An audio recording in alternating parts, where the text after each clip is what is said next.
गुरु बिन भवनिधि तरह न कोई, जो बिरंचि शंकर सम होई।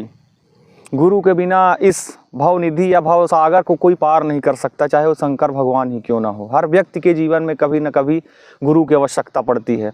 नमस्कार, आप सभी को गुरु पूर्णिमा की बहुत बहुत हार्दिक शुभकामना। आज गुरु पूर्णिमा का दिन है और एक ज्ञान का प्रतीक, और ज्ञान के प्रतीक की एक मूर्ति जो होती है वो गुरु होता है। गुरु से ही हमें ज्ञान की प्राप्ति होती है। बिना गुरु के आज तक कोई ऐसा महान व्यक्ति पैदा नहीं हुआ जिसको ज्ञान की प्राप्ति हुई हो।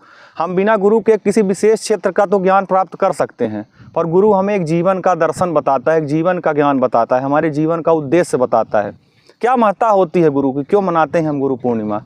क्या एक व्यक्ति के जीवन में गुरु का योगदान क्या हो सकता है? सबसे बड़ी बात होती है एक जीवन का दर्शन, हर व्यक्ति के जीवन का एक उद्देश्य। उससे भी बड़ी बात होती है कि हमारे अंदर की प्रवृत्ति कैसी है, हमारी प्रकृति कैसी है, उस चीज़ को बाहर लाने का काम गुरु करते हैं। हमारे मानव के एक मानव जीवन में जन्म लेने का या हमारे मानव के रूप में जन्म लेने का उद्देश्य क्या है, उस उद्देश्य की हम पूर्ति किस तरीके से कर सकते हैं, वो हमको गुरु बताएगा। बिना गुरु के कभी भी आज तक कोई व्यक्ति, महान व्यक्ति ऐसा पैदा नहीं हुआ जिसको ज्ञान की प्राप्ति हुई हो। चाहे भगवान श्री कृष्ण हो, चाहे अर्जुन हो, या बड़े आप आज के दौर के बड़े बड़े क्रिकेटर, चाहे सचिन तेंदुलकर हो, आज के टेक्नोलॉजी के दौर में चाहे वो फेसबुक के निर्माता मार्क जुकरबर्ग हों या एप्पल के संस्थापक स्टीव जॉब्स हों, उनको भी कभी न कभी जीवन में कठिनाइयों का, बुरे वक्त का सामना करना पड़ा है। उनको भी कभी न कभी किसी गुरु की आवश्यकता पड़ी। शायद उसी गुरु की तलाश में वो हमारे भारत जैसे अमृत धरा पर नीम करौली नामक धाम पर पहुँचे और वहाँ से उन्होंने जीवन की शिक्षा ली और वापस से जाकर अपने कर्तव्य पथ पर अग्रसर हुए। चाहे हमारे आज के महान, हमारे पिछले महान राजाओं में से एक वीर शिवाजी महाराज हो, उनके गुरु समर्थ दास की कहानी हो। जरूरी नहीं है कि हम जिस क्षेत्र की शिक्षा लेना चाहते हैं उस क्षेत्र में हमारा गुरु पारंगत हो या उस क्षेत्र में गुरु ने कोई बड़ा कार्य किया हो। गुरु एक जीवन की दर्शन की शिक्षा देता है। वो गुरु कोई भी व्यक्ति हो सकता है, वो हमारी माता हो सकती है, हमारे पिता हो सकते हैं, हमारा भाई हो सकते हैं, कोई भी व्यक्ति हो सकता है, हमारे स्पोर्ट्स का टीचर हो सकता है, हमारे मोहल्ले का कोई एक सामान्य व्यक्ति हो सकता है, कोई बुजुर्ग व्यक्ति हो सकता है, कोई भी एक प्रकृति हो सकती, कोई भी व्यक्ति हमारा गुरु बन सकता है। गुरु बनने के लिए किसी क्वालिफिकेशन की, किसी डिग्री की आवश्यकता नहीं होती है। गुरु का अर्थ ही होता है गु का अर्थ होता है अंधकार, और रू का अर्थ होता है उस अज्ञानता को दूर करके ज्ञान को फैलाना, ज्ञान रूपी प्रकाश को फैलाना। वो प्रकाश जो भी व्यक्ति हमारे अंदर फैला रहा, वो हमारे लिए गुरु तुल्य है। आज का दौर ऐसा है कि हर कोई व्यक्ति सफल होना चाहता है। उस सफलता के लिए बहुत सारे साधन उपलब्ध हैं, चाहे वो मीडिया हो या हमारा न्यूज़पेपर हो, बुक्स हो, बहुत सारे ऐसे संसाधन हैं जो हमें सफलता का तो मार्ग बताते हैं। पर वो सफलता की आग जला सकते हैं, वो हमारे लिए मोटिवेशन का कारण बन सकते हैं, वो हमको दिन रात एक्टिव रहने की शिक्षा दे सकते हैं, भागो, लगे रहो, मरो, काम करने की सीख दे सकते हैं।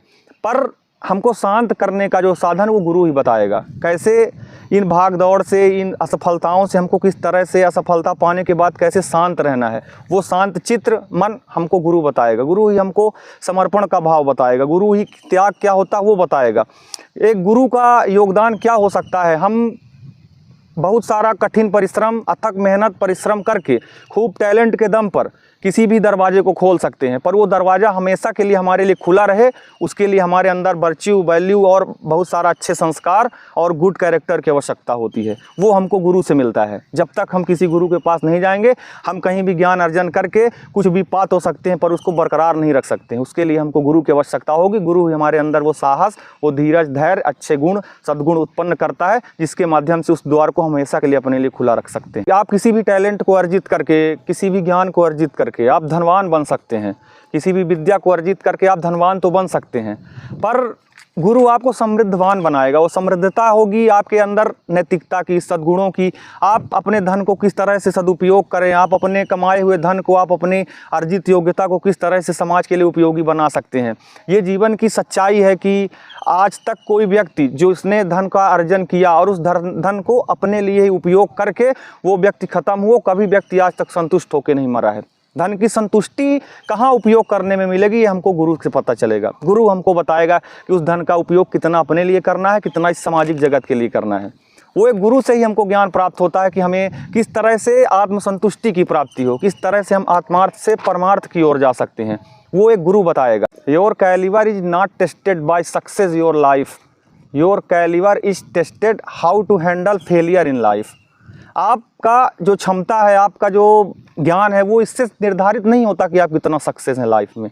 आपका ज्ञान, आपकी क्षमता निर्धारित करता है कि आप असफलता को किस तरह से हैंडल करते हैं, आप असफलता की स्थिति में अपने आप को कितना मजबूत रख पाते हैं। वो ज्ञान गुरु देता है। गुरु की महत्ता जीवन के किसी एक हिस्से तक सीमित नहीं है। गुरु एक असीमित भंडार होता है। गुरु ग्रह पढ़न गए रघुराई, अल्पकाल विद्या सब पाई। गुरु के यहाँ कौन नहीं गया? जब स्वयं परमात्मा भुवन मोहन कन्हैया को जाना पड़ा, गुरु के पास बैठना पड़ा। एकलव्य ने गुरु कितनी महत्ता का उदाहरण दिया कि उन्होंने अपना अंगूठा दान दे दिया अपने गुरु द्रोणाचार्य को। वो गुरु की महत्ता थी। चाणक्य ने अपने शिष्य चंद्रगुप्त को इस पूरे अखिल भारत का सम्राट बना दिया। वो गुरुओं की ना तो आज तक परंपरा ख़त्म हुई, ना कभी ख़त्म होगी। गुरु की एक महत्ता को आज तक ना कोई कम कर पाया है, ना कर पाएगा। हम गुरु के पास जाने को आडंबरपूर्ण आजकल समझने लगा। आज की हमारी जो युवा पीढ़ी है मानती है कि गुरु कुछ नहीं होता है।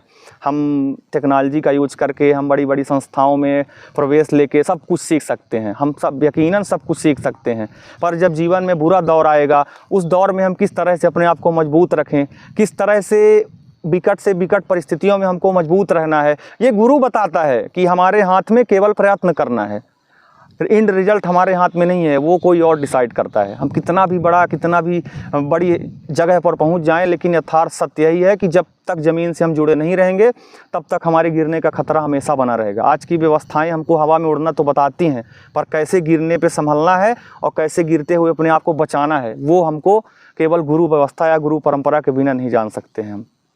गुरु आज महत्ता, जो गुरु की महत्ता की जहाँ तक बात चलती है, तो कहा जाता है कि करता करे न कर सके, पर गुरु करे सब होए, और 7 दीप 9 खंड में गुरु से बड़ा न कोई। ना तो इन द्वीपों में या पूरी धारा पे गुरु से बड़ा आज तक कोई नहीं हुआ। गुरुर ब्रह्मा गुरुर विष्णु गुरुदेवो महेश्वरा, गुरु साक्षात परम ब्रह्म तस्मै श्री गुरुवे नमः।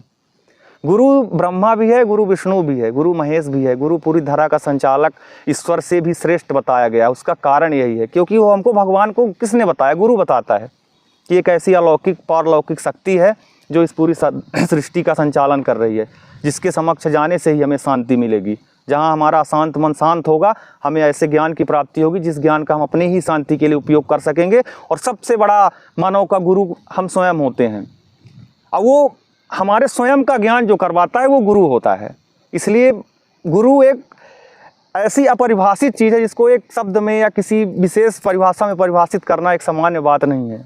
जीवन में गुरु का महत्व सृजन से लेके और लास्ट में विसर्जन तक हमेशा चलता रहा है और हर दौर तक चलता रहेगा। किसी भी देश या हमारे देश की सरकार द्वारा अपने नागरिकों को, अपने संसाधन को, बहुमूल्य मानव संसाधन को शिक्षित और साक्षर बनाने के लिए शिक्षा मंत्रालय बनाया गया है, MHRD बनाई गई है, मानव संसाधन विकास मंत्रालय बनाया गया है, जिसका कार्य है अपने व्यक्तियों को अच्छे तरीके से सही मानव संसाधन बना के उसको देश के लिए, अपने लिए, स्वयं समाज के लिए उपयोगी बनाया जा सके। उसी तरह ये ईश्वर द्वारा संचालित संपूर्ण सृष्टि के संचालन के लिए भी गुरु रूपी एक शिक्षा मंत्रालय दिया गया है, जो अपने भगवान अपने बच्चों को, अपने पुत्रों को शिक्षित और सद्गुणी बनाने के लिए गुरु रूपी एक शिक्षा मंत्रालय का निर्माण किया। वो गुरु एक अपने आप में पूरा मंत्रालय है जो व्यक्ति को संपूर्ण, एक प्रकार से हर एक व्यक्ति के संपूर्ण विकास के लिए कार्य करता है। हमें अपने गुरुओं को सदा नमन करना चाहिए, जिनका योगदान हमारे इस जीवन को योग्यवान, गुणवान और सदा संस्कारवान बनाने में रहा है। सभी गुरुओं का तहे दिल से आभार और शुक्रिया। गुरु पूर्णिमा की बहुत बहुत सबको हार्दिक शुभकामना। समस्त गुरुओं को सादर चरण वंदन, अभिनंदन। बहुत बहुत धन्यवाद।